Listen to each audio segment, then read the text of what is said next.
আসসালামু আলাইকুম রহমতুল্লাহি ওবরাকাতুহু। মহান আল্লাহ তালা লজ্জাস্থানের পূর্বেই দৃষ্টির হেফাজত করার নির্দেশ দিয়েছেন। আল্লাহ তালা সূরা নূরের ৩০ নম্বর আয়াতে বললেন, মমিনদেরকে বলুন তারা যেন তাদের দৃষ্টিকে সংযত রাখে এবং তাদের লজ্জাস্থানের হেফাজত করে। এটাই তাদের জন্য অধিক পবিত্র। সম্মানিত ভিউয়ার্স, চোখকে বলা হয়ে থাকে মনের আয়না। মানুষ প্রথমে চোখ দিয়ে দেখে, তারপর হৃদয় দিয়ে কল্পনা কামনা করে, পরবর্তীতে তা দৃঢ় প্রতিজ্ঞা হয়ে কাজে বাস্তবায়নের চেষ্টা চালায়। চোখের এলোমেলো দৃষ্টিতে মানুষের মন অশান্ত অস্থির হয়।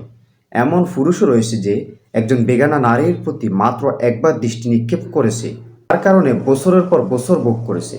যে কোনো ধরনের বড় ফাঁফে বান্দার নিমজ্জিত হওয়ার সবচেয়ে বড় এবং সবচেয়ে প্রথম ধাপটা হচ্ছে চোখ, দৃষ্টি।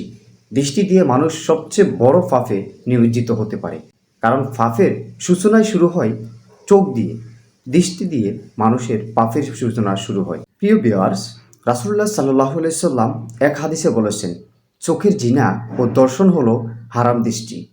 সম্মানিত বন্ধুরা, বর্তমান আধুনিক বিশ্ব সুন্দরী বলুন কিংবা যাই বলুন, বেগানা নারী মানেই সে বেগানা নারী। তার দিকে আপনি আল্লাহর নাম নিয়ে তাকান আর যাই বলেই তাকান, তার দিকে তাকানো হারাম।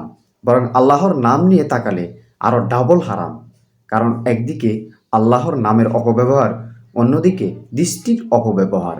আমাদের একজন শায়েখ, প্রখ্যাত মানের একজন আলেম, তিনি কেন বলেছেন যে বিশ্ব সুন্দরীর দিকে আল্লাহর নাম নিয়ে তাকানোর জন্য, আমি জানি না। রাশমিকা মান্দানা নাম শুনেছেন? চেয়ার আর কাটিং এ এখন পৃথিবীতে ১ নম্বরে আছে।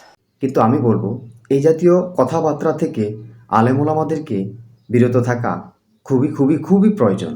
কারণ আলেম ওলামারা হচ্ছেন আমাদের সাধারণ মুসলিম উম্মার মাথার তাজ। তারা যদি এই জাতীয় কথাবার্তা বলে থাকেন, তাহলে আমরা বিব্রত বোধ অনুভব করি।